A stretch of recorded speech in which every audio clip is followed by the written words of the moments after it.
ॐ स्थापकाय च धर्मश सर्वधर्मस्वरूपिणे अवतारवरिष्ठाय श्रीरामकृष्णाय ते नमः। जननीं शारदां देवी रामकृष्णं जगद्गुरुं पादपद्मे त्वयो श्रुत्वा प्रणमामि मुहुर्मुहुः। ॐ नमः श्री यतिराजाय विवेकानन्दसूरये सच्चित् सुख स्वरूपाय शामिने तापहारिणे।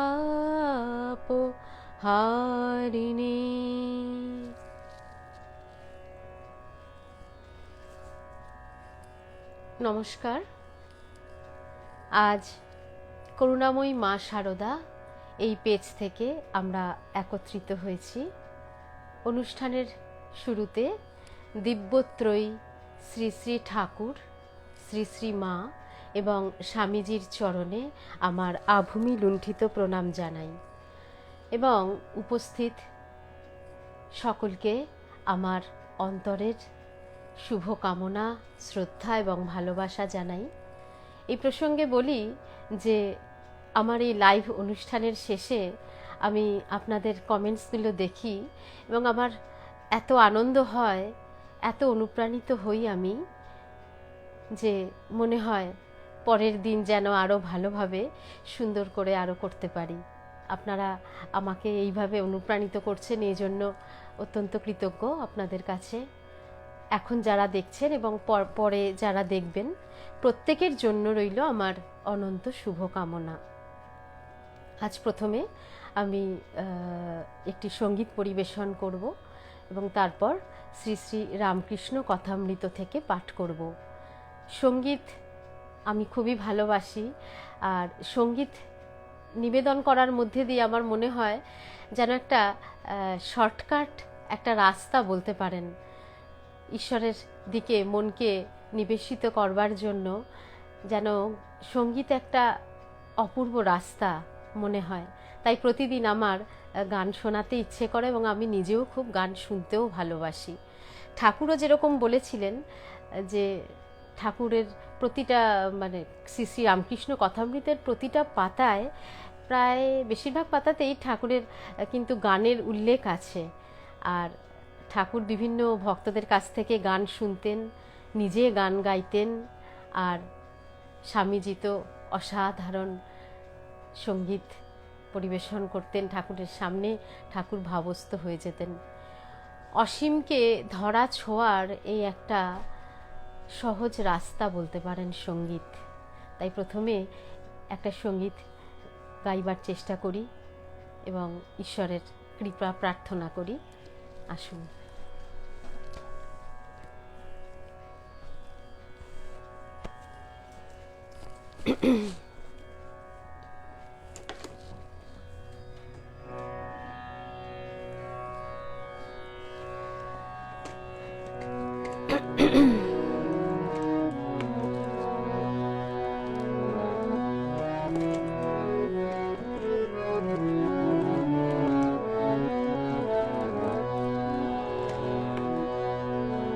আমি সুরে সুরে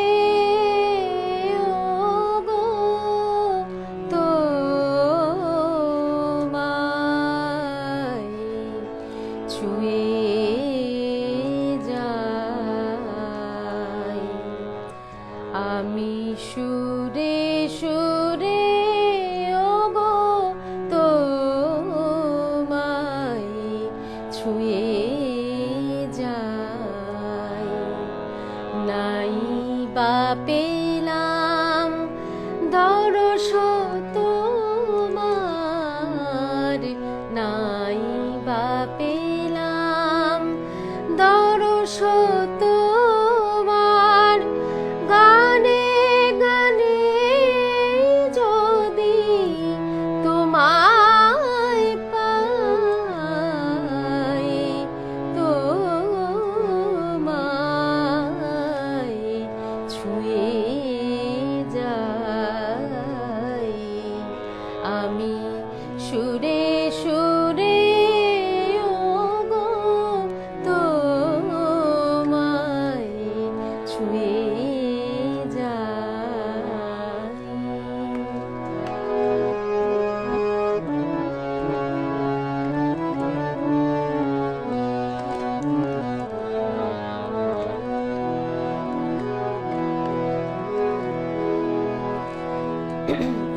তোমায় চেয়ে সারা বেলা কাটলো নিয়ে সুরের খেলা, তোমায় চেয়ে সারা বেলা কাটলো নিয়ে সুরের খেলা।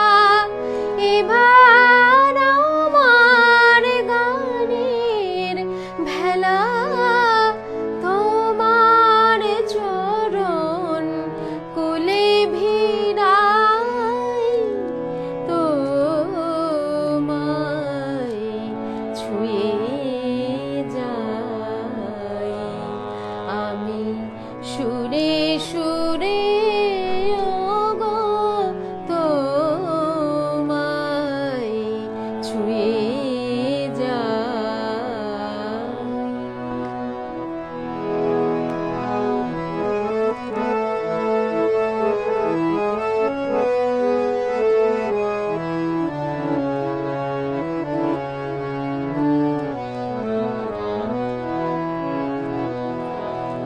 যুগে যুগে প্লাবনানে যে সুর চরাচরে জানি সে যে তোমারি প্রেম উপর হতে ঝরে। যুগে যুগে প্লাবনানে যে সুর চরাচরে জানি সে যে তোমারি প্রেম উপর হতে ঝরে। যে মন্ত্রে আজ তোমায় পুজি ছন্দে গানে তোমায় খুঁজি, যে মন্ত্রে আজ তোমায় পুজি ছন্দে গানে তোমায় খুঁজি, তোমার দেওয়া সেই দান বুঝি সেই ভরসায় তোমায় চাই, তোমায় ছুঁয়ে যাই নাই বা পেলাম, নাই বা পেলাম দর্শন তোমার গানে গানে যদি তোমায় পাই, তোমায় ছুঁয়ে যাই আমি সুরে সুরে ওগো তোমায় ছুঁয়ে যাই।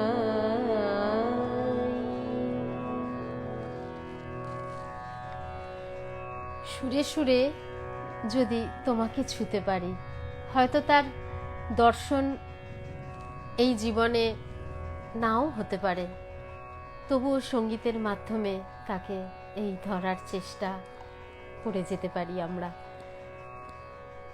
আসুন এবার আসছি আমার মূল বিষয়, শ্রী শ্রী রামকৃষ্ণ কথামৃত থেকে পাঠ।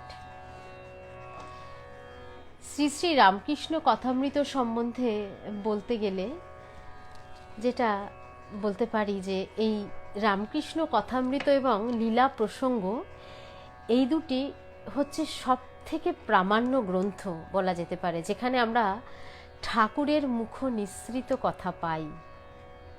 আমরা হয়তো অনেক বই বা অনেক গ্রন্থ পাঠ করতে পারি, যেগুলোতে হয়তো অনেক ঠাকুরের যারা কাছে এসেছিলেন বিভিন্ন ভক্তদের অনুভবের কথা হয়তো আছে, কিন্তু সেগুলো প্রায় পরোক্ষ, কারণ সেগুলো তাদের অনুভবের কথা। কিন্তু রামকৃষ্ণ কথামৃত বা লীলা প্রসঙ্গ এই দুটি এমনই একটি গ্রন্থ যেটি একেবারে ঠাকুরের মুখ নিঃসৃত শব্দ দিয়ে তৈরি, যেখানে শ্রীম বা মাস্টার মশাই একেবারে ঠাকুরের কথা কোট করে এই বইতে বসিয়ে দিচ্ছেন, এবং কিছু কিছু অংশ যেটা তিনি বাড়িতে গিয়ে ধ্যান করছেন, তিনি দর্শন হচ্ছে তার কিছু অংশ, তিনি যেগুলো ঘটে গেছে সেগুলো বাড়িতে গিয়ে উনি যখন আবার মনন করছেন সেগুলো তার মনে আসছে, সেই ঘটনাগুলো, এবং সেই ধ্যানের মাধ্যমে এই লেখা আসছে। সুতরাং এই লেখার এই যে কথামৃতর প্রতিটা শব্দ, প্রতিটা অক্ষরের যে কি গুরুত্ব আমরা যারা পাঠ করি তারা কিছুটা বুঝতে পারি, কিছুটা অনুভব করতে পারি। আজ আমি যে অংশ থেকে পড়ব বলে ঠিক করেছি সেটাই হচ্ছে খেলাদ ঘোষের বাটিতে শুভাগমন বৈষ্ণবকে শিক্ষা, যেখানে ঠাকুরের মূল এই অংশটির মধ্যে ঠাকুর বোঝাতে চেয়েছেন ঈশ্বর এক, ঈশ্বর এক বই দুই নয়। আমাদের মধ্যে বিভিন্ন রকম যে মনের মধ্যে নানা রকম দ্বন্দ্ব রয়েছে, যে হয়তো এই ঈশ্বর বড়, এই ঠাকুর বড় কি ছোট, বা এই ধর্মমত বড় ছোট, নানা রকম নিয়ে আমাদের মনের ভেতর চলে।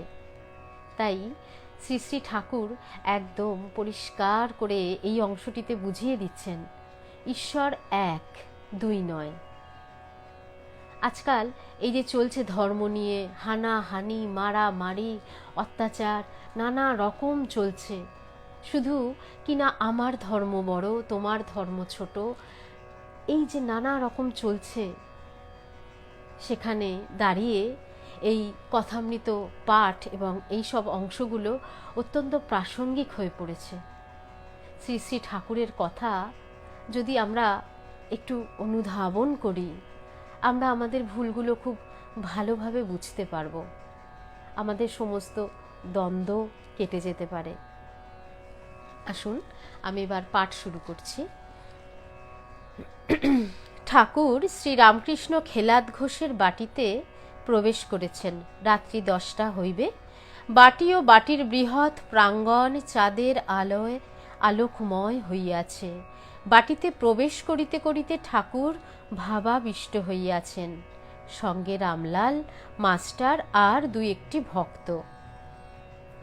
বৃহৎ চকমিলন বৈঠকখানা বাড়ি, দ্বিতলায় উঠিয়া বারান্দা দিয়া একেবারে দক্ষিণে অনেকটা গিয়া তারপর পূর্ব দিকে আবার উত্তরাস্য হইয়া অনেকটা আসিয়া অন্তপুরের দিকে যাইতে হয়। অর্থাৎ ঠাকুর বাইরের দিক থেকে আসছেন অন্তপুরের দিকে, আমাদের সেই বিবরণটাই দেওয়া হয়েছে, কীরকম সুন্দর সেই বাড়ির পরিবেশটা চারিদিকটা ছিল। ওইদিকে আসিতে বোধ হইল যেন বাটিতে কেহ নাই, কেবল কতকগুলি বড় বড় ঘর ও সম্মুখে দীর্ঘ বারান্দা পড়িয়া রহিয়াছে। ঠাকুরকে উত্তর পূর্বের একটি ঘরে বসানো হইল, এখনো ভাবস্থ। বাটির যে ভক্তটি তাহাকে আহ্বান করিয়া আনিয়াছেন, তিনি আসিয়া অভ্যর্থনা করিলেন। তিনি বৈষ্ণব, অঙ্গে তিলকাদি ছাপ ও হাতে হরিনামের বুলি। লোকটি প্রাচীন, তিনি খেলাদ ঘোষের সম্বন্ধী। তিনি দক্ষিণেশ্বরে ঠাকুরকে মাঝে মাঝে গিয়া দর্শন করিতেন, কিন্তু কোনো কোনো বৈষ্ণবের ভাব অতি সংকীর্ণ। তাহারা শাক্ত বা জ্ঞানী দিগের বড় নিন্দা করিয়া থাকেন। ঠাকুর এবার কথা কহিতেছেন। তাহলে একটা চিত্রপট একটা তৈরি হলো, যেখানে ঠাকুর এসে উপবিষ্ট হয়েছেন খেলাদ ঘোষের বাড়ি, এবং খেলাদ ঘোষের সম্বন্ধী ঠাকুরকে খুব সুন্দর আদর যত্ন করে এনে বসিয়েছেন, এবং যিনি এনে বসিয়েছেন তার যে চেহারার বিবরণটা দেওয়া হয়েছে, তিনি একজন বৈষ্ণব, তার অঙ্গে তিলকাদি ছাপ এবং হাতে হরিনামে, এবং লোকটি খুব প্রাচীন, তিনি খেলাদ ঘোষের সম্বন্ধী। তো এইখানে দেখুন একটা কথা বলছেন যে তারা কীরকম হয়ে থাকে, বৈষ্ণবদের মধ্যে কিছু কিছু বৈষ্ণবের ভাব অতি সংকীর্ণ, অর্থাৎ তাদের মধ্যে সংকীর্ণ ভাব বলতে এই আমার ধর্ম ভালো, তোমার ধর্ম ঠিক নয়, এই যে নানা রকম এই রকম সংকীর্ণতা তখনকার দিনে ছিল।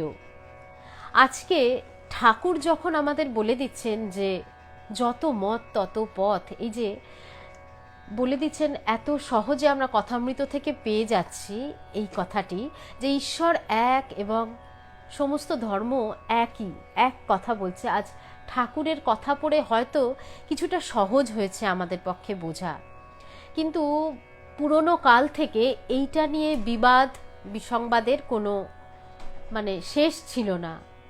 শত শত বৎসর ধরে এই নিয়ে নানা রকম তর্ক বিবাদ চলেছে, হাজার হাজার বই প্রায় বোধহয় লেখা হয়েছে যে এই ধর্ম নিয়ে, হিন্দু ধর্ম বড় না মুসলমান ধর্ম, হেন তেন নানা রকম ধর্ম নিয়ে চলেছে। এবং এর থেকে যে একটা শাস্ত্রীয় বাক্য বা সিদ্ধান্ত বাক্য এসেছে যে সমস্ত ধর্ম এক, সেটা কিন্তু ঠাকুর অনুভব করেছিলেন।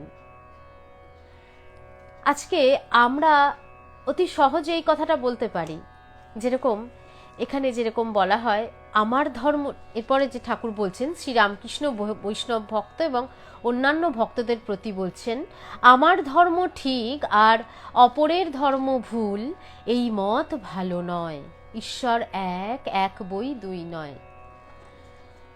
এই যে ঠাকুর এই কথাটি বলছেন তার কিন্তু একটা গুরুত্ব আছে, কারণ ঠাকুর এই সম্পূর্ণ জিনিসটিকে অনুভব করেছিলেন, তার অনুভূত সত্য, কারণ তিনি এই সমস্ত ধর্মগুলো মধ্যে দিয়ে একেবারে শেষ অবধি পৌঁছেছিলেন। এই জার্নিটা তিনি শেষ করেছিলেন, শেষ করে তিনি সেখানে পৌঁছে গিয়ে বলেছিলেন যে হ্যাঁ, সমস্ত ধর্ম এক। ধরুন একটা উদাহরণ দিয়ে বলি, আমরা হয় দক্ষিণেশ্বর বা বেলুড় মঠ কোথাও একটি যাব, আমরা চিনি না সেই জায়গাটা, আমাদের কাছে অচেনা। এবার কেউ হয়তো আমরা বলতে পারি যে এইভাবে চলো, আরেকজন বলছে না না এইটা নয়, এই পথ দিয়ে গেলে ভালো হবে, আরেকজন বলছে না না ওটা তোমরা ভুল বলছো, ওই পথ। এরকম যেহেতু আমরা কেউই সেই পথের শেষ অবধি পৌঁছইনি, তাই আমরা একে অপরকে বলতে পারি যে না না তোমারটা হয়তো ঠিক হচ্ছে না, বা এটা ঠিক নয়, আমারটা ঠিক। কিন্তু যে ওখানে পৌঁছেছে, ধরুন যে দক্ষিণেশ্বর বা বেলুড় মঠে গিয়ে পৌঁছেছে, সে কিন্তু বলতে পারবে হ্যাঁ ওই রাস্তাটা দিয়েও আসা যায়, আবার এই রাস্তাটা দিয়েও আসা যায়, ওটা দিয়েও আমরা আসতে পারি, কিন্তু হয়তো কোনোটা একটু শর্ট, কোনোটা একটু বেশি ডিস্ট্যান্ট, এরকম হতে পারে। তো সেই বলার উপযুক্ত হতে পারেন, অধিকারী হতে পারেন যিনি ওই শেষটা পৌঁছেছেন। সেখান থেকে তিনি বলতে পারেন যে তুমি এই পথ দিয়েও আসতে পারো বা ওই পথ দিয়েও আসতে পারো। তার আগে অবধি কিন্তু আমরা যারা পৌঁছইনি তারা কিন্তু আমরা ওই তর্ক করব। একমাত্র ঠাকুর যিনি ওই শেষ ডেস্টিনেশন অবধি পৌঁছেছেন এবং তিনি বলতে পারেন যে এই পথ দিয়ে এসো, আবার ওই পথ দিয়েও আসতে পারো। এবার তারই মধ্যে কথা হচ্ছে, যার কাছে যেরকম অর্থ আছে ধরুন, সে সেইভাবে সেই দূরত্বকে অতিক্রম করবেন। যার কাছে বেশি অর্থ আছে, ধরুন কেউ চেন্নাই যাবেন, যার কাছে বেশি অর্থ আছে সে এরোপ্লেনে জার্নি করবে, যার কাছে অর্থ কম আছে সে ট্রেন বাস এইভাবে আসবে। হয়তো কিছুটা দেরি হবে বা কিছুটা তাড়াতাড়ি হবে, কিন্তু ডেস্টিনেশন কিন্তু একই, সেখানেই পৌঁছবে। হয়তো কারোর দেরি, হয়তো কারোর তাড়াতাড়ি, এরকমভাবেই হবে। তাই ঠাকুর বলছেন যে আমার ধর্ম ঠিক আর তোমার ধর্ম ঠিক নয়, এই ধারণা কিন্তু ঠিক নয়, ভালো নয়। এই মত কিন্তু ভালো নয়। ঈশ্বর এক, এক বই দুই নয়। যখন সূর্য আলো দিচ্ছে আমেরিকায়, আফ্রিকায়, ভারতবর্ষে, সব জায়গাতেই, কিন্তু কোথাও উষ্ণতা বেশি, কোনো জায়গার উষ্ণতা কম, সেটার জন্য কি সূর্য দায়ী? না, সূর্য দায়ী নয়। সূর্য কিন্তু একইভাবে আমাদের উষ্ণতা দিচ্ছে প্রত্যেকটা জায়গায়, কিন্তু সেই সব জায়গার অবস্থা, দূরত্ব, বিভিন্ন ভৌগোলিক অবস্থানের জন্য সেগুলো আলাদা আলাদা হয়ে যাচ্ছে। তার জন্য কিন্তু সূর্য দায়ী নয়, বা সূর্যের আলোর কম বেশি বলা যায় না। যেরকম ঈশ্বর এক, কিন্তু বিভিন্ন অবস্থা ভেদে বিভিন্নভাবে ঈশ্বরের আমাদের কাছে বিভিন্ন রূপে ধরা দিচ্ছেন, বিভিন্নভাবে, কিন্তু আসলে তিনি একই। এক হিন্দু ধর্মের মধ্যেই দেখুন না কত রকমের বৈচিত্র্য রয়েছে। হ্যাঁ, কেউ শাক্ত, কেউ বৈষ্ণব, কেউ শৈব। যিনি শিবের উপাসনা করছেন তিনি শৈব, যিনি বিষ্ণুর উপাসনা করছেন তিনি বৈষ্ণব। এই সমস্তগুলো আলাদা আলাদা হচ্ছে, কিন্তু যে ডেস্টিনেশন সেটা একই। আর এই যে বিভিন্ন রকম মানুষের, কেউ আমরা ভাবি যে শিব বড়, কিংবা না বোধহয় দুর্গার 10 হাত আছে, দুর্গার বেশি পাওয়ার, কিংবা বিষ্ণুর কম পাওয়ার, এরকম যে আমাদের ধারণাগুলো, এগুলো কিন্তু আমাদের একেবারেই একটা ভ্রান্তি, মনের ভ্রান্তি। আর এর পিছনে কিন্তু সেরকম কোনো যুক্তিও নেই।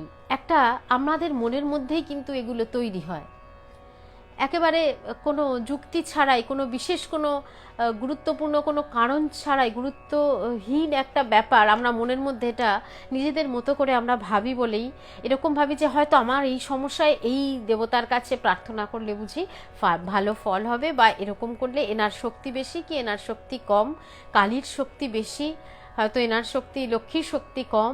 এগুলো কিন্তু আমাদের একেবারে একটা ভ্রান্ত ধারণা। ঈশ্বর কিন্তু সমস্তভাবেই এরকম নয়, আমাদের এটা ভ্রান্তিকে নিয়ে আমরা এগিয়ে চলেছি। তাই বলছেন তাকে ভিন্ন ভিন্ন নাম দিয়ে লোকে ভিন্ন নামে ডাকে। তাহলে আমরা এটা ভাবতে পারি যে এই যে বৌদ্ধ ধর্ম, হিন্দু ধর্ম, খ্রিস্টান ধর্ম, তাহলে এগুলো কি আলাদা আলাদা ধর্মের নাম? এগুলো কোনোটাই কিন্তু আলটিমেটাম নয়, এগুলো সব ধর্মপথ। বৌদ্ধ ধর্মাবলম্বী যে পথ, সেই পথ দিয়েও শেষে যেখানে গিয়ে পৌঁছবে, খ্রিস্টান সেও তার পথ অনুযায়ী পৌঁছে শেষটায় সেই একই জায়গায় মিলিত হবেন। কিন্তু কেন এই ধর্ম মতগুলো আমাদের আলাদা আলাদা হয়েছে? এরও পিছনে মানুষের সংস্কার অনুযায়ী, মানুষের প্রকৃতি অনুযায়ী বিভিন্ন ধর্ম মতকে সে অবলম্বন করে। সে এক একজন এক এক রকম পরিবারে জন্মেছে, কেউ হিন্দু পরিবারে, কেউ মুসলিম পরিবারে, কেউ খ্রিস্টান পরিবারে জন্মগ্রহণ করেছে, এবং তার ফলে সেই পথগুলো তার নিতে সুবিধা হয়েছে, কারণ সেই পথের সঙ্গে সে তার জন্মের সংস্কার বশত সেই পরিবারে জন্মগ্রহণ করেছে, এবং সেই কারণে ওই ধর্মমতটা তার জন্য সুইটেবল হয়েছে। সেই কারণেই কিন্তু সে এই পথটি বেছে নিচ্ছে। এই হচ্ছে ধরুন এরকম বিভিন্ন ধর্মপথ। আবার দেখুন এক ঈশ্বরকেই হিন্দুর মধ্যেই ধরুন বৈষ্ণব শাক্ত এগুলো ছাড়াও আরও একটা ব্যাপার, যেরকম কেউ ঈশ্বরকে প্রভু রূপে চাইছেন। আমাদের মধ্যে অনেকেই মনে করতে পারি আমি দাস তুমি প্রভু, এই ভাবটি তার ভালো লাগে। আবার কারো সন্তান রূপে গোপাল রূপে সেবা করছেন, মনে করছেন তা ঈশ্বর তার সন্তান, মন প্রাণ দিয়ে যেরকম সন্তানকে ভালোবাসে ঠিক সেরকম করে ঈশ্বরকেও ভালোবাসছেন সন্তান রূপে। কেউ বা মাতৃরূপে, মায়ের রূপ দেখতে চান ঈশ্বরের মধ্যে দিয়ে। কেউ বা পিতার রূপ, জগৎ পিতা বলে ভাবছেন। তো ওই একই ঈশ্বরকে বিভিন্ন রূপে মানুষ ডাকছেন। তাই বলি কি সে আলাদা? কখনোই নয়। সেই এক ঈশ্বরকে বিভিন্ন রূপে মানুষ ডেকে নিজের মনে শান্তি পাচ্ছেন। যেরকম একটাই মানুষ ধরুন তিনি কারো বাবা, তিনি আবার কারো কাকা, তিনি আবার কারো দাদু, কারো বা ছেলে, কিন্তু সেই মানুষ কিন্তু একটি। বিভিন্ন সম্পর্ক তার, বিভিন্ন মানুষের বিভিন্ন ভাব অনুযায়ী তাকে তারা ডাকছেন। তাই বলে মানুষ বদলে যাচ্ছেন না। ঠিক সেই রকম ঈশ্বর একেবারেই এক, ব্রহ্ম ঈশ্বর সবই সেই একই। তাকে আমরা বিভিন্ন রূপে ডাকছি, কখনো প্রভু রূপে, মাতা রূপে, পিতা রূপে, বিভিন্ন রূপ। তার প্রেমময় মূর্তি যখন তার মধ্যে প্রেম ভাব তার পায়ে নিবেদন করছি ভগবান শ্রীকৃষ্ণ রূপে। আবার যখন ধ্যানী যোগী রূপ আমাদের মনের চাওয়া, যখন একটা ধ্যান বা যোগ আমরা চাইছি তখন আমরা শিব রূপে তাকে দেখতে চাইছি। আবার যখন সংহার রূপিণী মায়ের রূপ চাইছি তখন তারই মধ্যে শ্রী মা কালীর রূপ দেখতে পাচ্ছি। এরকম ভাবে চলেছে। কিন্তু এর মধ্যে এটা কখনোই আসবে না যে হয়তো এনার শক্তি বেশি, এই রূপের শক্তি কম, এই শক্তিটা আরো অনেক। এইটা অত্যন্ত ভ্রান্ত হয়ে যাবে ধারণা আমাদের।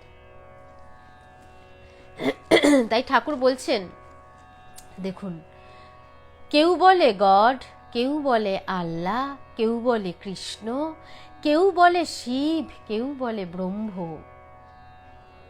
বিভিন্ন রূপ, যার যেই রূপটা ভালো লাগে সেই রূপে তাকে ডাকছেন। যেমন পুকুরে জল আছে, এক ঘাটের লোক বলছে জল, আর এক ঘাটের লোক বলছে ওয়াটার, আর এক ঘাটের লোক বলছে পানি। এটা আমরা তো বোধহয় ছোটবেলা থেকে কেউ শুনিনি, এরকম বোধহয় লোক কম আছে। একেবারে ছোটবেলা থেকে খুবই শুনেছি এইটা একই জিনিসকে জল বলা হচ্ছে, ওয়াটার বলা হচ্ছে। ঠাকুর এই কথা বলেছেন, মানে অত্যন্ত একটা সরলীকরণ রূপ এটা আমরা দিয়েছি। এটা কিন্তু আমরা সেইভাবে অনুভব করিনি, এটা জাস্ট একটা শব্দের মতো আমরা বলেছি। ধরুন এই যে একই জিনিসের বিভিন্ন রকম যে শব্দ রূপ, শব্দের দ্বারা একে পৃথক হচ্ছে।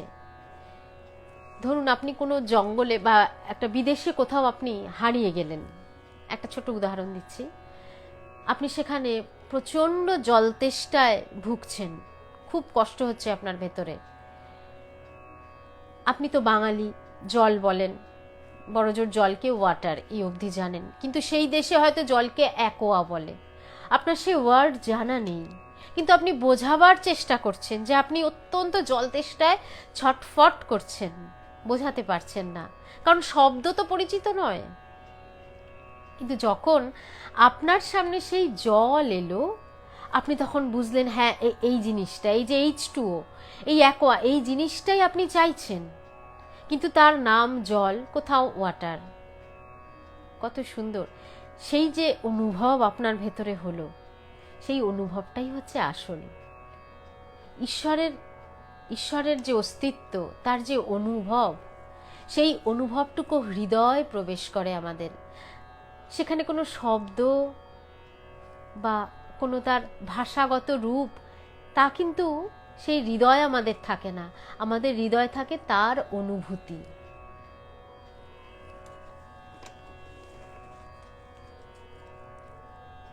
তিনি বলছেন, যত মত তত পথ, মত পথ।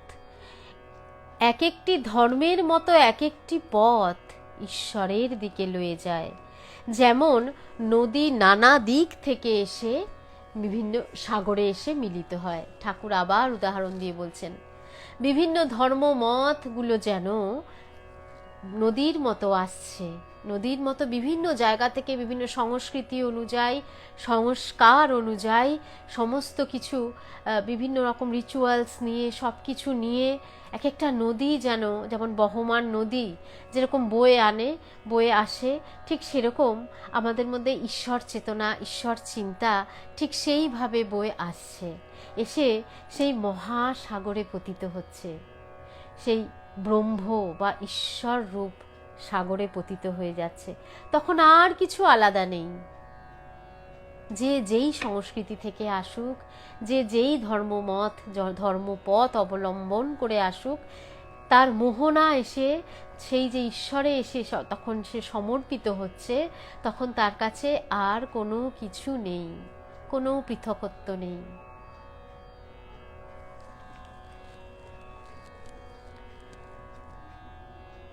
দেখুন বলছেন, বেদ পুরাণ তন্ত্রে প্রতিপাদ্য একই সচ্চিদানন্দ।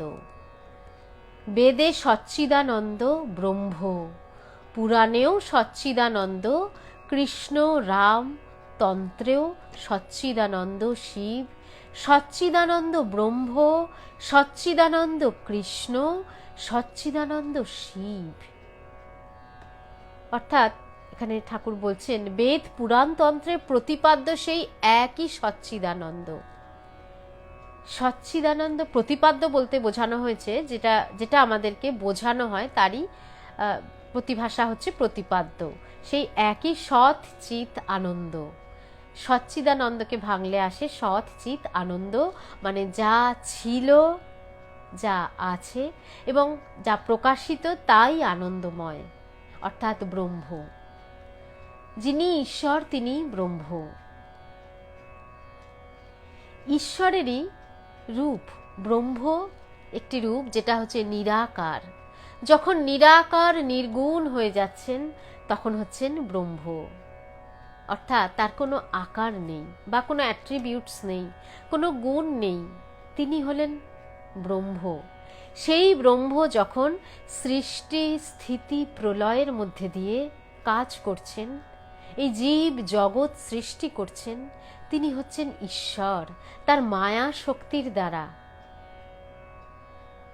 এই মায়া শক্তির দ্বারাই সেই ব্রহ্মের, সেই ব্রহ্ম যাকে আমরা বলছি নির্গুণ নিরাকার যে ব্রহ্ম, সেই ব্রহ্মই যখন কর্ম করছেন, মায়া শক্তিকে কাজে লাগিয়ে সৃষ্টি করছেন, তার স্থিতি দিচ্ছেন, প্রলয় হচ্ছে, সেই শিবের রূপ, সেই বিষ্ণুর রূপ যিনি পালন করছেন, সেই রূপগুলো কাজ হচ্ছে, কিন্তু সেই আদিতে সেই ব্রহ্ম, সেই নির্গুণ নিরাকার ব্রহ্ম, সেই ব্রহ্মই বিভিন্ন রূপে তিনি জীব জগৎ মায়া সমস্ত কিছু সৃষ্টি করে চলেছেন।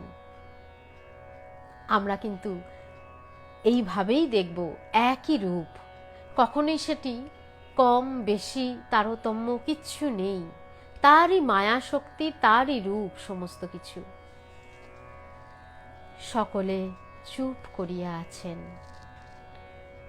তখন একজন বৈষ্ণব ভক্ত যিনি ওখানে ছিলেন তিনি বলছেন, মহাশয়, ঈশ্বরকে ভাববই বা কেন? তিনি যখন সব, তাহলে আর তাকে আলাদা করে ভাবার কি আছে? এই আমি ব্রহ্ম, আমার সমস্ত কিছু, যা কিছু হচ্ছে বন্ধু রূপে, শত্রু রূপে, মাতা রূপে, পিতা রূপে তিনিই তো রয়েছেন, তো তাকে ভাববো কেন? একজন বৈষ্ণব ভক্ত বলছেন। তখন শ্রীরামকৃষ্ণ বলছেন, এ বোধ যদি থাকে তবে তো জীবন মুক্ত। এই বোধ কি এতই সহজ? আমার চারিপাশে যা কিছু ঘটছে, আমার সব কিছু যা কিছু হচ্ছে, সবটাই ওই ঈশ্বর, যিনি শত্রুরূপে আমাকে অত্যাচার করছেন, তিনিও ঈশ্বর, তিনিও সেই ব্রহ্ম। এটা কি এতই সহজ ভাবা? যদি এইভাবে আমরা ভাবতে পারতাম তবে তো আমরা জীবন মুক্ত হয়ে যেতাম, আর তো কিছু প্রয়োজনই নেই তাহলে। তাই ঠাকুর বলছেন, হ্যাঁ, তাহলে তো আর কোনো দরকারই নেই, ঈশ্বরকে ভাবার আর কোনো প্রয়োজন পড়বে না। যদি এইভাবে ভেবে ফেলতে পারি সব কিছুর মধ্যে পারভেডিং হয়ে আছেন ঈশ্বর। সেটি এত সহজ নয়। আমরা কিরকম ভাবে ঈশ্বরকে ভাবি?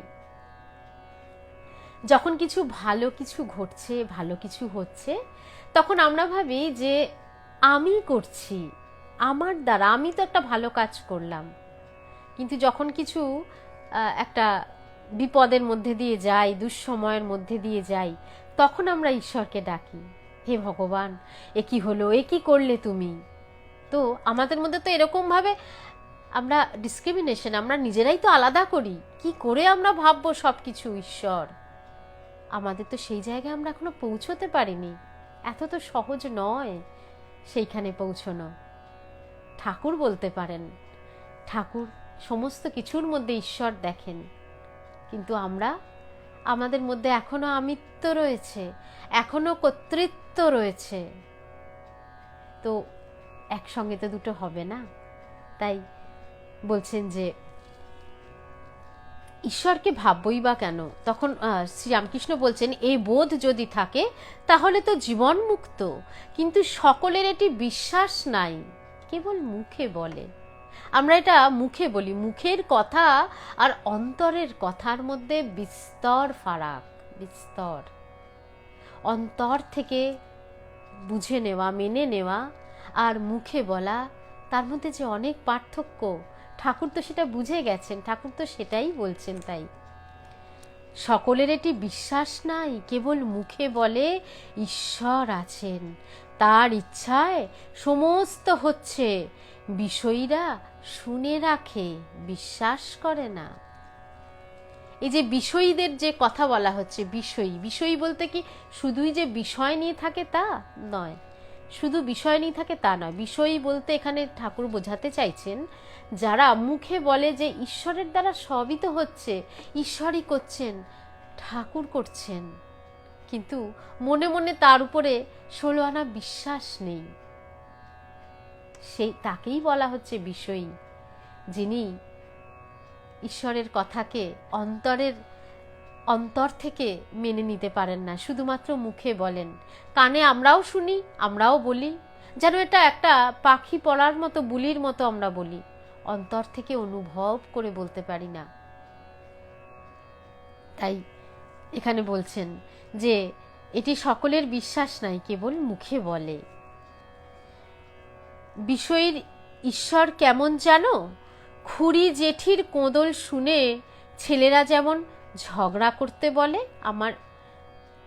আমার ঈশ্বর আছেন, ঠিক সেরকম অনেক সময় দেখবেন বাচ্চাদের মধ্যে, বা ওই খুড়ি জেঠি যারা অতটা গভীরতা হয়তো তাদের ভিতর নেই, তারা কিছু হলে দেখবে আমার ঠাকুর কি বলে, দেখবে আমার ঠাকুর তোমাকে কি করেন। মানে যেন আমাদের ওই সময় যে একটা বিপদে পড়েছি, একটা ঝামেলায় পড়েছি, সেইখানে আমরা ঈশ্বরকে ব্যবহার করছি, ঈশ্বরকে আমরা সেখানে ইউজ করি। আমরা, এটা আমাদের কিন্তু একটা বৈশিষ্ট্য বলতে পারেন।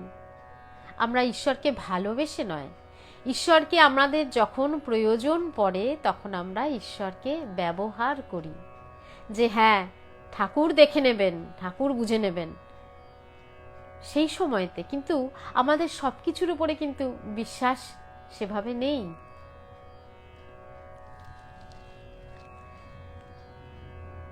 যেরকম গল্প আছে না, সেই জটিলের গল্প, বিশ্বাস যাকে বলে, বিশ্বাস করে জটিলের সেই গল্প, আমরা সবাই এই গল্পটা প্রায় সবাই জানি, ছোটবেলায় অনেক পড়া হয়েছে, শোনাও হয়েছে।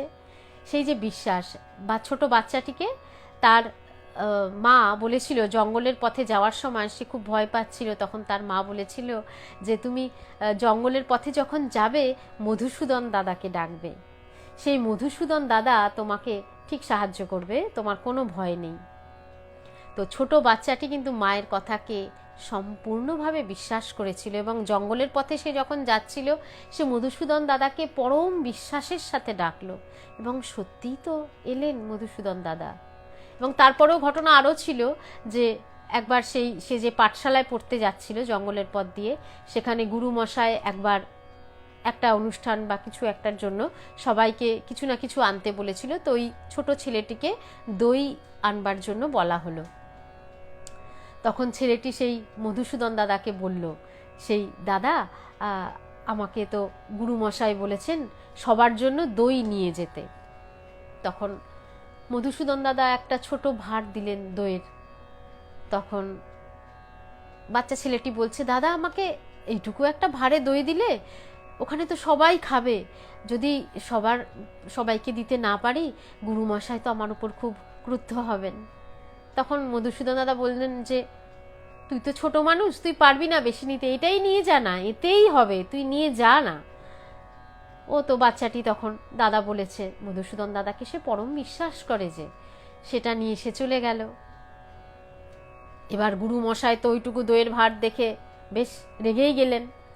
হ্যাঁ, তুই এটা কি করেছিস, তোর উপরে ভাঁড় দিলাম আমি আর তুই এই করলি।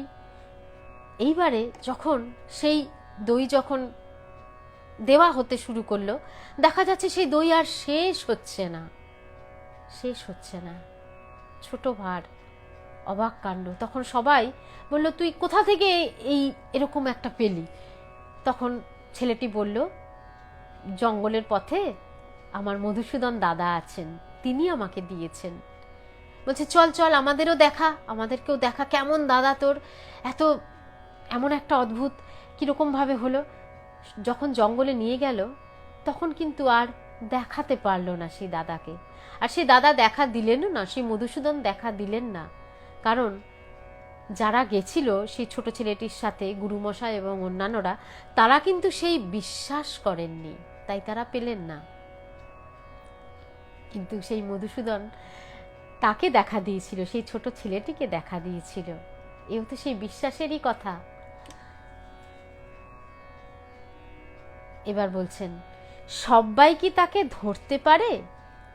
তিনি ভালো লোক করেছেন, মন্দ লোক করেছেন, ভক্ত করেছেন, অভক্ত করেছেন, বিশ্বাসী করেছেন, অবিশ্বাসী করেছেন। অর্থাৎ ঈশ্বর বিভিন্ন রকম যে মানুষ তৈরি করেছেন, কেউ ভক্ত, কেউ অভক্ত, কেউ বিশ্বাসী, কেউ অবিশ্বাসী। অর্থাৎ কারো হৃদয় ভক্তির ভাব অনেক বেশি প্রকাশিত, কারোর মধ্যে নেই, কারোর মধ্যে কম বা বেশি, এরকম বিভিন্ন। যেরকম ধরুন সূর্যের আলো যখন পড়ে পুকুরের জলে একরকম তার রিফ্লেকশন, পাথরের উপরে আরেক রকম রিফ্লেকশন, আবার কোনো আয়নার উপর যখন পড়ে একেবারে যেন চোখ ঝলসে যায়। তাহলে সেই একই তো সূর্য, একই তো তার সেই কিরণ ছটা, কিন্তু বিভিন্ন জায়গায় বিভিন্ন রকমভাবে প্রকাশ। দেখুন, আমরা যখন সকালবেলায় যে সূর্যকে দেখি, কত সুন্দর নরম আলো তার, সেই সূর্যের আলোই যখন দুপুর 12টা-1টার সময় পড়ে, তখন যেন মনে হয় প্রাণ ওষ্ঠাগত, কতক্ষণে ওইখান থেকে পালাবো, সূর্যের থেকে কোথায় ছায়ায় গিয়ে দাঁড়াবো। আবার এই সূর্যের আলোই ধরুন শীতকালে যখন আমরা দুপুরবেলা খুব ঠান্ডায় মনে হয় একটু সূর্যের আলো এসে পড়ুক, কি আরামদায়ক। একই সূর্যের আলো, একইভাবে সূর্য আলো দিয়ে যাচ্ছেন, কিন্তু সেই আলো কখনো ভালো লাগছে, কখনো একেবারে ওরে অসহ্য লাগছে, মনে হচ্ছে একই সূর্য, এই তাপ আর নিতে পারছি না। আবার কখনো ওই তাপটুকু পাওয়ার জন্য আমরা ভীষণ আকাঙ্ক্ষিত হয়ে যাচ্ছি। তাহলে সেই সূর্যের একই সূর্যের আলো বিভিন্নভাবে পড়ছে, বিভিন্ন রকমভাবে তার প্রকাশ হচ্ছে। প্রকাশ হচ্ছে কেন? না তার অবস্থার পরিবর্তনে তার প্রকাশ বদলে যাচ্ছে।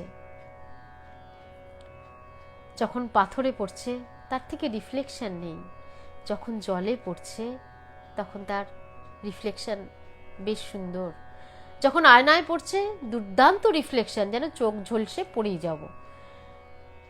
এই হচ্ছে ভক্তের মানুষ, প্রত্যেকটা মানুষের হৃদয়ের মধ্যে দিয়ে সে যে হৃদয় দিয়ে সে ঈশ্বরকে অনুভব করছে, সেই যে রিফ্লেক্টর, হৃদয়গুলো সব এক একটা রিফ্লেক্টর, যেখানে ঈশ্বরের ভাব প্রকাশিত হচ্ছে।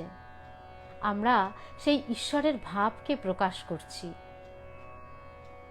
এবং একটা জিনিস কি, স্বভাবগতভাবে আমাদের ভেতরে এই ঈশ্বরকে ভালোবাসার ভাব থাকবেই, সে কম হোক, সে বেশি হোক, যাই হোক, যেরকমই হোক, সে যত বড়ই যেরকমই মানুষ হোক না কেন, তার হৃদয়ের ভিতর ঈশ্বর ভক্তি এক একটা রূপ নিয়ে থাকবেই, কিছু না কিছু থাকবেই।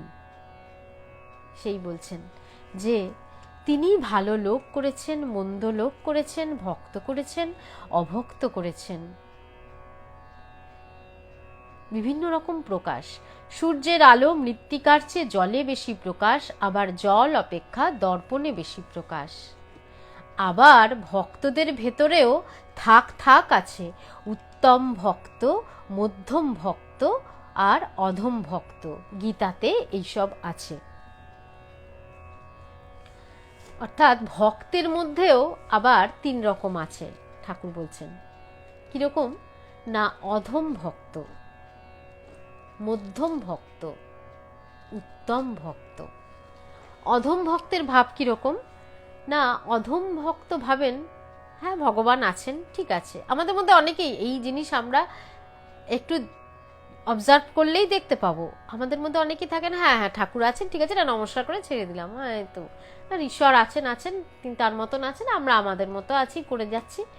এই হচ্ছে অধম ভক্ত। ঈশ্বর আছেন কোথাও দূরে, ওই আকাশে আছেন, অথবা ওই যখন ওই পুজো বসছি আমরা, পুজো করার সময় জাস্ট হ্যাঁ ঈশ্বর ওখানে আছেন, বা ওই প্যান্ডেলে ঈশ্বর আছেন, তাছাড়া ঈশ্বরকে সেরকমভাবে অনুভব করার কিছু নেই। এরকম মানুষ প্রচুর আছেন আমাদের মধ্যে, তাকে ঠাকুর বলছেন অধম ভক্ত। এরপর আসছে মধ্যম ভক্ত।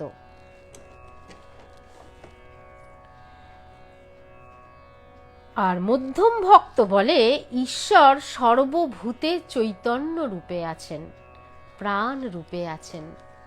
যারা মধ্যম ভক্ত তারা ভাবেন যে বিভিন্ন জীব জগতের মধ্যে ঈশ্বর ওই চৈতন্য সত্তা রূপে বা ওই প্রাণিক সত্তা রূপে রয়েছেন।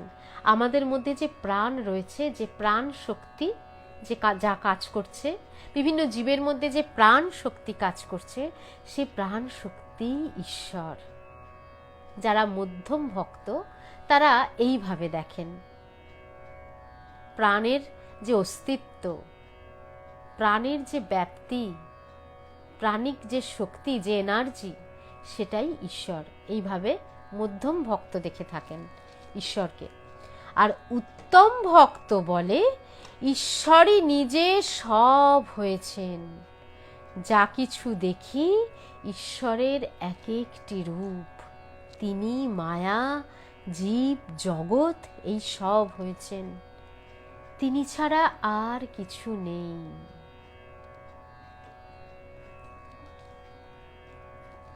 দেখুন, যিনি উত্তম ভক্ত তিনি সমস্ত কিছুর মধ্যে ঈশ্বরকে ভাবেন। একেবারে জ্ঞানীর চূড়ান্ত অবস্থা, জ্ঞানের যে চূড়ান্ত অবস্থা, সেটাই হচ্ছে উত্তম ভক্ত। তার কাছে আলাদা কিছু নেই। সমস্ত জিনিস, যা কিছু ঘটছে, যা কিছু হচ্ছে, সমস্ত কিছুর মধ্যে ঈশ্বর বা ব্রহ্মকে যিনি উপলব্ধি করছেন তিনি হলেন উত্তম ভক্ত। মধ্যম ভক্ত কিভাবে ভাবেন? না যা প্রাণ রয়েছে যার মধ্যে, তারা তাদের যে চেষ্টাটা বা তাদের যে ইচ্ছে শক্তি ঈশ্বরকে ভাববার যে তাদের যে ক্ষমতা, তার মধ্যে সীমাবদ্ধ। আর যে অধম ভক্ত সে ভাবছে ওই আকাশে। আমরা কিরকম ভাবে ভাবি যে আকাশের একটা সীমা পরিসীমা আছে, ঠিক ওই সীমার মধ্যেই, মানে বড্ড সীমাবদ্ধ যখন চিন্তাটা হচ্ছে, তাই হচ্ছে অধম ভক্ত। আর মধ্যম ভক্ত প্রাণ এবং উত্তম ভক্ত হচ্ছে সব কিছুর মধ্যে ঈশ্বর রয়েছেন। বৈষ্ণব ভক্ত বলছেন, এরূপ অবস্থা কি কারু হয়? অর্থাৎ ওই উত্তম ভক্তের যে অবস্থাটা, সমস্ত কিছুর মধ্যে ঈশ্বর আছেন, এই যে অবস্থাটা, এটা কি কারো হয়? তার প্রশ্ন। এমনও কি হয়? এ কি হওয়া সম্ভব? কারণ এ কিন্তু খুব খুব কঠিন, খুব দুর্লভ, এটা সহজে দেখা যায় না। তাই বৈষ্ণব ভক্তের মনে হচ্ছে এরূপ অবস্থা কি কারো হওয়া সম্ভব, যে সমস্ত কিছুর মধ্যে ঈশ্বর রয়েছেন? শ্রী রামকৃষ্ণ বলছেন, তাকে দর্শন না করলে এরূপ অবস্থা হয় না, কিন্তু দর্শন করেছে কিনা তার লক্ষণ আছে। অর্থাৎ যিনি ঈশ্বরকে দর্শন করেছেন তার এরকম হবে। কিন্তু কে দর্শন করেছেন সে কি বোঝা যাবে না? সেটার একটা লক্ষণ আছে। কখনো সে উন্মাদ বধ, আবার হাসে কাঁদে নাচে গায়, কখনো বা বালক বধ। সে ঈশ্বরের প্রেমে একেবারে মাতোয়ারা হয়ে থাকবে। সে হাসবে গাইবে, সব কিছুর মধ্যে তার ঈশ্বরের অনুভূতি প্রকাশিত হবে। তীব্র জ্ঞানোন্মাদ, তার নিজের জন্য কিছু করবার চেষ্টা কিছু থাকবে না, কি ভালো কি মন্দ সমস্ত কিছুর মধ্যে সে তো ঈশ্বরকে দেখবে। তখন যতক্ষণ না আমাদের সেই অবস্থা না আসে ততক্ষণ কিন্তু আমাদের কর্মের মধ্যে দিয়ে এগোতে হবে। আমরা সেই অবস্থায় যখন উপনীত হতে পারবো তখন আর কোনো কিছু কর্ম করার প্রয়োজন পড়বে না। তেমনি এখানে যিনি উত্তম ভক্ত হয়েছেন তিনি হাসেন কাঁদেন নাচেন গান, কখনো বা বালক বধ, পাঁচ বৎসরের বালকের অবস্থা তার, সরল উদার, অহংকার নাই, কোনো জিনিসে আসক্তি নাই, কোনো গুণের বশ নয়, সদা আনন্দময়, কখনো পিশাচ বধ, সূচি অসুচি ভেদ বুদ্ধি কিছু থাকে না, আচার অনাচার সব এক হয়ে যায়। তাই সে আর কোনো রূপ কর্ম করতে পারে না, কোনো রূপ চেষ্টাও করতে পারে না। দেখুন, এই অবস্থাগুলো হচ্ছে তার লক্ষণ। যিনি উত্তম ভক্ত তার মধ্যে এই এই লক্ষণগুলি থাকবে, এটি ঠাকুর বলে দিচ্ছেন। ঠাকুর শ্রী রামকৃষ্ণ কি নিজের অবস্থা সমস্ত ইঙ্গিত করিতেছেন? এই যে একটি কথা, এরপর শ্রীম লিখলেন, এই লেখার মধ্যে দিয়ে তিনি বুঝিয়ে দিলেন এই সমস্ত লক্ষণ তো আমরা শ্রী শ্রী ঠাকুরের মধ্যে দেখতে পাই। শ্রী শ্রী ঠাকুর তো এরকম জ্ঞানোন্মাদ ছিলেন। তাই প্রশ্নটি আমাদেরকেও করে দিচ্ছেন যে শ্রী শ্রী ঠাকুরেরই কি কথা এগুলো? তিনিই কি তাই? ঠাকুর শ্রী রামকৃষ্ণ কি নিজের অবস্থা ইঙ্গিত করছেন? শ্রী রামকৃষ্ণ বৈষ্ণব ভক্তের প্রতি বলছেন, তুমি আর তোমার এইটি জ্ঞান, আমি আর আমার এটি অজ্ঞান। অর্থাৎ সেই আমিত্ব, সেই কর্তৃত্ব, সেই আমিত্ব বা কর্তৃত্ব যদি থাকে সেটি কিন্তু উত্তম ভক্তের অবস্থা না। উত্তম ভক্তের অবস্থা হচ্ছে তুমি এবং তোমার সমস্তটাই। হে ঈশ্বর, তুমি কর্তা আমি অকর্তা, এইটি জ্ঞান। হে ঈশ্বর, তোমার সমস্ত দেহ মন গৃহ পরিবার জীব জগৎ এই সমস্ত সব তোমার, আমার কিছু নয়, এইটির নাম জ্ঞান। যে অজ্ঞান সেই বলে ঈশ্বর সেথায় সেথায় অনেক দূরে, যে জ্ঞানী সে জানে ঈশ্বর হেথায় হেথায় অতি নিকটে, হৃদয় মধ্যে অন্তর্যামী রূপে, আবার নিজে এক একটি রূপ ধরে আছেন। যিনি যিনি অজ্ঞান তিনি বলেন ঈশ্বর সেথায় সেথায়। আমরা ভাবুন না যে আকাশ, আকাশ তো নিরাকার, হ্যাঁ, সেই আকাশের যখন আমরা দেখি আকাশের ব্যাপ্তি অনেক দূর অবধি, কিন্তু যেন মনে হয় ওই দিগন্তে গিয়ে শেষ। আমরা ভাবি হ্যাঁ হ্যাঁ ওই তো আকাশ তো ওইখানে শেষ হচ্ছে, যেখানে ওই মাঠের পাড়ে যে দিগন্তে আকাশ মিলিয়ে গেছে ওখানেই তো আকাশের শেষ, এটা আমাদের মনে হয়। কিন্তু যখন আমরা ওই দিগন্তের কাছে ছুটে যাই তখন দেখি তার থেকে আরও দূরে দিগন্ত সরে গেছে, অর্থাৎ আকাশকে তো ধরা যায় না। ঠিক সেই রকম যতক্ষণ আমার মধ্যে ওই আমি আমি ভাব থাকবে ততক্ষণ আকাশকে ওই দিগন্ত রেখার মধ্যে আমি সীমায়িত করছি, আমার ঈশ্বর চেতনাকে, ঈশ্বর বোধ সীমায়িত হয়ে যাচ্ছে। যখন আমি আকাশের পূর্ণ রূপটা বুঝতে পারবো তখন কিন্তু আর সেই সীমা থাকছে না, সীমাবদ্ধতা থাকছে না তার মধ্যে। তখন তিনি অতি নিকটে এবং অন্তর্যামী রূপে আবার এক একটি রূপ ধরে রয়েছেন। কি অপূর্ব সুন্দর। আসুন এবার একটি সঙ্গীতের মধ্যে দিয়ে এই যে ঈশ্বরের যে এই একত্ব, এই সর্বব্যাপিত্ব, সেটি আমরা অনুভব করি। এবং এই গানটি দিয়ে আমি আমার আজকের অনুধ্যান শেষ করব।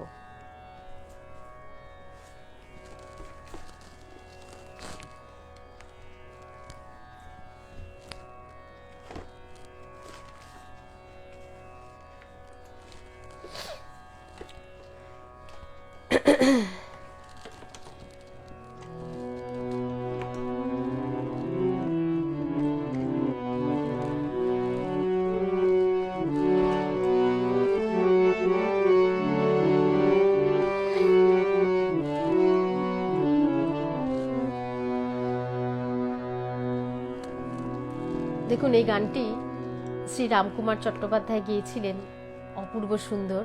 এবং এই গানটি আজকের যে অংশটি আমি পাঠ করলাম সেটির ভাবটিকে অনেকটাই বহন করেছে এই গানটি। আপনারা একটু মন দিয়ে শুনুন, ভালো লাগবে। রাম কৃষ্ণ রাম কৃষ্ণ ওই নামের মালা জপরে মন। রাম কৃষ্ণ রাম কৃষ্ণ ওই নামের মালা জপরে মন।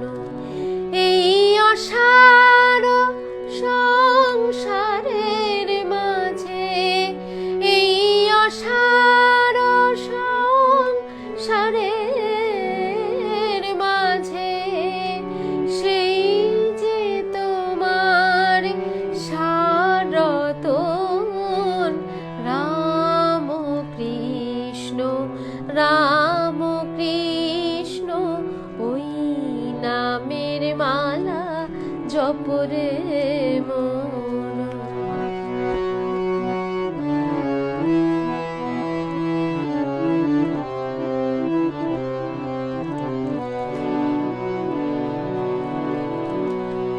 ঠাকুর ভবের হাটে ভাব হারিয়ে সবাই করে কেনা বেচা।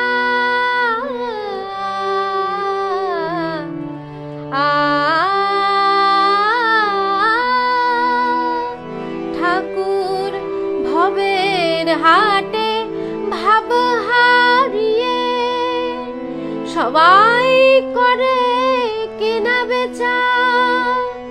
হেকে বলে সব ছুটা মাল, আমার মালি শুধুই সাজা। অর্থাৎ ঠাকুর ভবের হাটে ভাব হারিয়ে গেছেন এবং সেখানে অনেক বেচা কেনা চলছে। কেউ বলছে আমার মাল সব থেকে ভালো, আমার মাল শুধুই সাচা।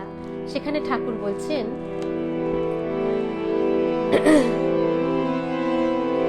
ওরে তাদের হাতে দিলেন ঠাকুর, তাদের হাতে দিলেন ঠাকুর সমন্বয়ের গুপ্ত ধন। রাম কৃষ্ণ রাম কৃষ্ণ এই নামের মালা জপরে মন। যারা ওই ভবের হাটে বলছে আমার মাল শুধুই সাচা, তাদের হাতেই ঠাকুর ওই সমন্বয়ের গুপ্ত ধন দিচ্ছেন।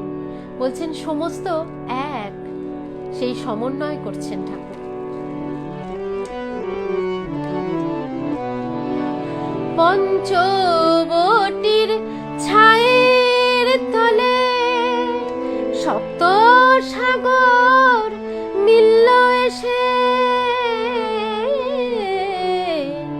পঞ্চবটির ছায়ের তলে সপ্ত সাগর মিলল এসে।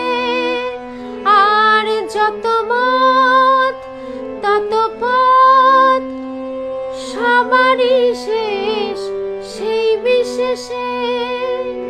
দেখলাম মক্কা কাশী আর জেরুজালেম, দেখলাম মক্কা কাশী আর জেরুজালেম। ওরে সেও যে আমার বৃন্দাবন। রাম কৃষ্ণ রাম কৃষ্ণ ওই নামের মালা জপরে মন। ঠাকুর বলছেন মক্কা কাশী জেরুজালেম সব ঘুরে এসেছেন, সেই দেখছেন সেই একই বৃন্দাবনকে দেখছেন সব কিছুর মধ্যে। মক্কায় তিনি দেখছেন বৃন্দাবন, জেরুজালেমে বৃন্দাবন, তার হৃদয়ের বৃন্দাবন যেন সমস্ত জায়গার মধ্যে।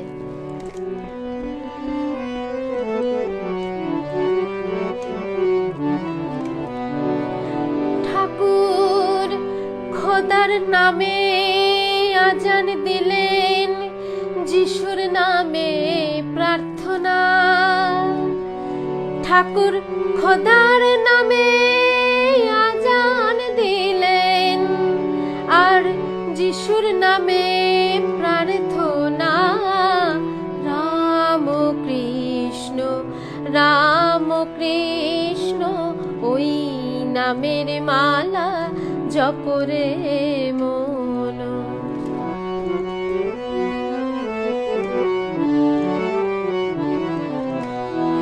ঠাকুর খোদার নামে আজান দিলেন আর যিশুর নামের প্রার্থনা। অহমিকা ঘুচল তবে মোহের ঘরে আর তো নয়।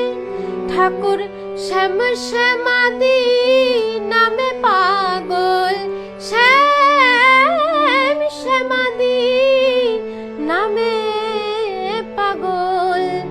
আবার সবাই করে আলিঙ্গন। রাম কৃষ্ণ রাম কৃষ্ণ ওই নামের মালা জপরে মন। এই অসার সংসারের মাঝে, অসার সংসারের মাঝে সেই যে তোমার সার রতন। রাম কৃষ্ণ রাম কৃষ্ণ ওই নামের মালা জপরে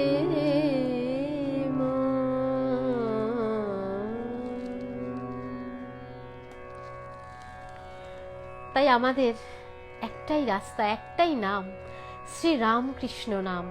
এই নাম আমরা জপ করে যাই, আমরা সব পেয়ে যাব। এই নামের মধ্যে দিয়ে সব আমাদের কাছে এসে যাবে। আজ এখানেই শেষ করছি আমার অনুধ্যান।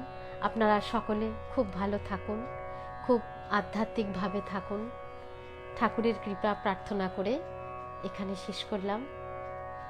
ওম শান্তি শান্তি শান্তি। হরি ওম তৎসৎ। শ্রীরামকৃষ্ণার্পণমস্তু।